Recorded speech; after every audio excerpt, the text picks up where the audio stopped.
अस्सलाम guys, I hope you will be fine. तो guys, आज की इस वीडियो में मैंने आपसे बात करनी थी बोइंग के बारे में। बोइंग कंपनी जो है वो अमेरिकन कंपनी है और ये काफ़ी प्रॉफिटेबल कंपनी है। इस कंपनी को जो है वो तामीर हुए 100 साल से भी ज़्यादा हो चुके हैं, लेकिन अब इसका जो है वो डाउनफॉल स्टार्ट हो चुका है। 90s में जो है वो बोइंग कंपनी की एस्टेब्लिशमेंट की गई थी और इसकी बुनियाद रखी गई थी। Boeing company first American company थी जो काफ़ी ज़्यादा पॉपुलर हुई है अमेरिका में। और इस कंपनी ने वर्ल्ड वार 1 और वर्ल्ड वार 2 में जो है वो अमेरिकन आर्मी को जो है वो काफ़ी ज़्यादा प्लेन जो है वो बना के दिए थे, जिससे अमेरिकन आर्मी को जो है वो काफ़ी ज़्यादा फ़ायदा हुआ था। इसके बाद जो है वो बोइंग कंपनी काफ़ी ज़्यादा अमेरिका में पॉपुलर हो गई और इसका जो प्लेन बोइंग 747 था वो काफ़ी ज़्यादा पॉपुलर हुआ। अमेरिका में एक फ्लाइंग कंपनी पनामा थी और ये काफ़ी ज़्यादा पॉपुलर कंपनी थी। इसने बोइंग कंपनी के मालिक से कहा कि अगर आप बोइंग 747 जो है वो प्लेन बनाएँगे तो मैं उसको बाय करूँगा। के जवाब में जो है वो बोइंग कंपनी के मालिक ने कहा कि अगर आप खरीदेंगे तो मैं आपके लिए बनाऊँगा। ये एक काफ़ी फ़ेमस जो है वो डायलॉग था बोइंग कंपनी के हवाले से। इसके बाद जो है वो बोइंग कंपनी ने बोइंग 747 जो है वो प्लेन बनाया और ये प्लेन जो है वो काफ़ी ज़्यादा पॉपुलर हो गया और इसने एविएशन को जो है वो कंप्लीट तौर पे चेंज कर दिया।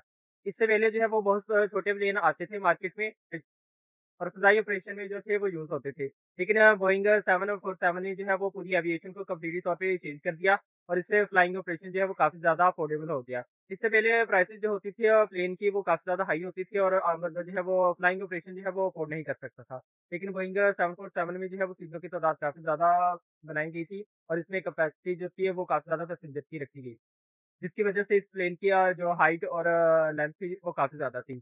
इसकी पहली कामयाब प्रवास के बाद बहुत सारी कंपनीज़ जो थी जो फ़िज़ाई ऑपरेशन में प्लेन को यूज़ करना चाहती थी, उन्होंने जो है वो बोइंग 747 को जो है वो बुकिंग उसकी स्टार्ट कर दी और इसके बाद जो है वो रिकॉर्ड सेल 747 की हुई। जिससे बोइंग कंपनी ने जो है वो काफ़ी ज़्यादा प्रॉफ़िट अर्न किया और इसको जो है वो काफ़ी ज़्यादा फ़ायदा हुआ। बोइंग 737 जो है वो इसको बिग बर्ड भी कहा जाता था और इसको जो है वो क्वीन ऑफ फ्लाई भी कहा जाता था।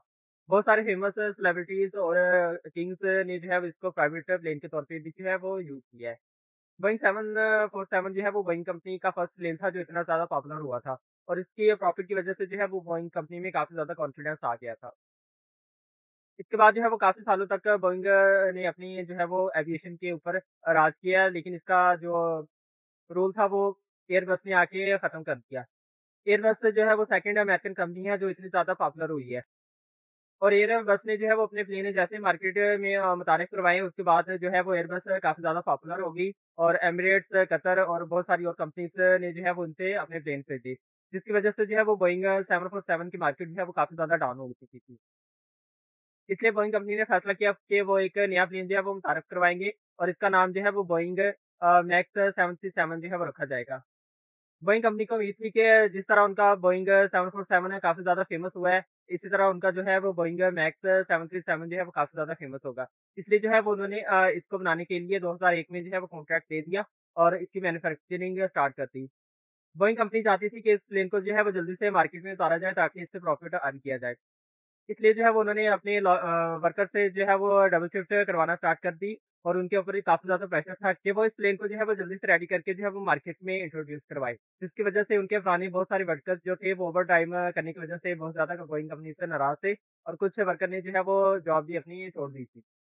बोइंग कंपनी का पहले रूल होता था कि वो अपनी क्वालिटी के ऊपर जो है वो फ़ोकस करते थे, लेकिन अब जो है वो प्रॉफ़िट को देखते थे और वो चाहते थे कि उनका रूल जो है वो मार्केट के ऊपर स्टेबल रहे। इसलिए वो चाहते थे कि वो जल्दी से जो है वो बोइंग 737 को जो है वो मार्केट में इंट्रोड्यूस करवाएँ ताकि एयरबस की जितनी पॉपुलैरिटी होती जा रही है उसको काउंटर किया जा सके। इसलिए जो है वो 2015 में बोइंग मैक्स 737 जो है वो मार्केट में इंट्रोड्यूस करवा दिया गया। जैसे ही इस प्लेन को जो है वो मार्केट में इंट्रोड्यूस करवाया गया, तो बहुत सारी कंपनीज़ ने जो है वो इस प्लेन को खरीदने में अपनी इंटरेस्ट शो किया और बहुत सारी कंट्रीज़ ने जो है वो इसकी बुकिंग भी करवा दी।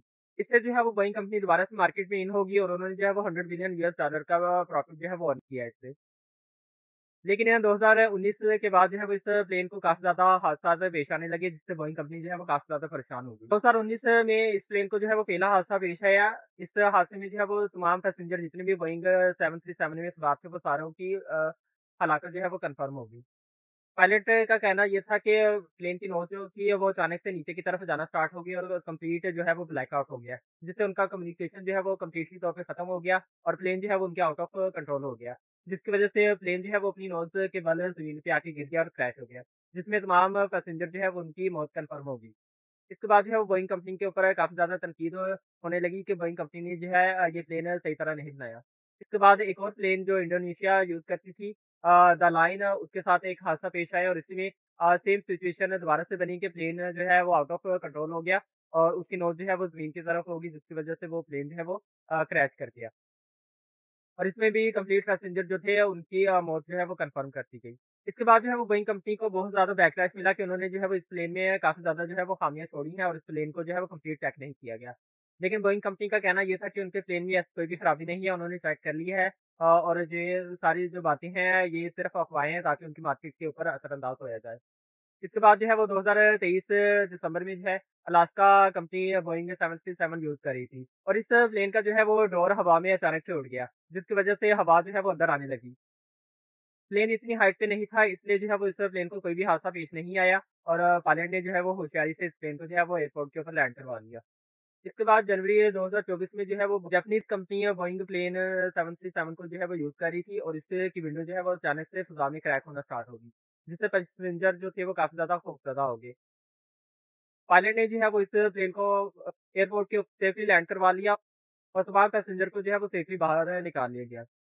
जिसके बाद हर कंट्री जो है वो बोइंग 737 को जो है वो अंडरग्राउंड करने का फैसला कर लिया। क्योंकि इस प्लेन को जो है वो बहुत सारे हादसा पेश आ रहे थे और पैसेंजर की सेफ्टी को इसमें खतरा था। इसलिए जो है वो बहुत सारी कंट्रीज़ ने इस प्लेन को जो है वो अंडरग्राउंड करने का फैसला किया और इसके जितने भी ऑर्डर पेंडिंग थे उन कंट्रीज़ ने जो है वो अपने ऑर्डर वापस लेना स्टार्ट कर दिए। जिसके बाद बोइंग कंपनी के मालिक को जो है वो होश आया और उन्होंने अनाउंस किया कि बोइंग कंपनी जो है वो बोइंग 737 को जो है वो अंडरग्राउंड करने वाली है और इसकी जो है वो दोबारा से चेकिंग की जाएगी कि इसमें जो है वो क्या खराबी है। जिसके बाद बोइंग कंपनी ने जो है वो तमाम प्लेन को अंडरग्राउंड कर दिया है और इसकी जितनी भी प्रोडक्शन हो रही थी उसको स्टॉप कर दिया है। बोइंग कंपनी जो थी वो अमेरिका की टॉप कंपनी थी और इसने जो है वो काफ़ी ज़्यादा प्रॉफ़िट अर्न किया। इसके प्लेन को जो है वो क्वीन ऑफ फ्लाई कहा जाता था और इसने जो है वो काफ़ी अच्छे प्लेन जो है वो मार्केट में डिलीवर किए हैं। लेकिन अब बोइंग कंपनी का जो है वो डाउनफॉल स्टार्ट हो चुका है और इसकी मेन रीज़न यही है कि उन्होंने जो है वो इसको इसके ऊपर ज़्यादा रिसर्च नहीं की और इसके ऊपर ज़्यादा टाइम स्पेंड नहीं किया। इसलिए जो है अब इन प्लेन्स को हादसा पेश आ रहे हैं जिसकी वज़ह से बोइंग कंपनी का काफ़ी ज़्यादा नाम जो है वो बदनाम हो रहा है। आई होप कि आपको ये वीडियो अच्छी लगी होगी। अगर अच्छी लगी है तो आप इस वीडियो को लाइक करें, शेयर करें और मेरे चैनल को सब्सक्राइब करें।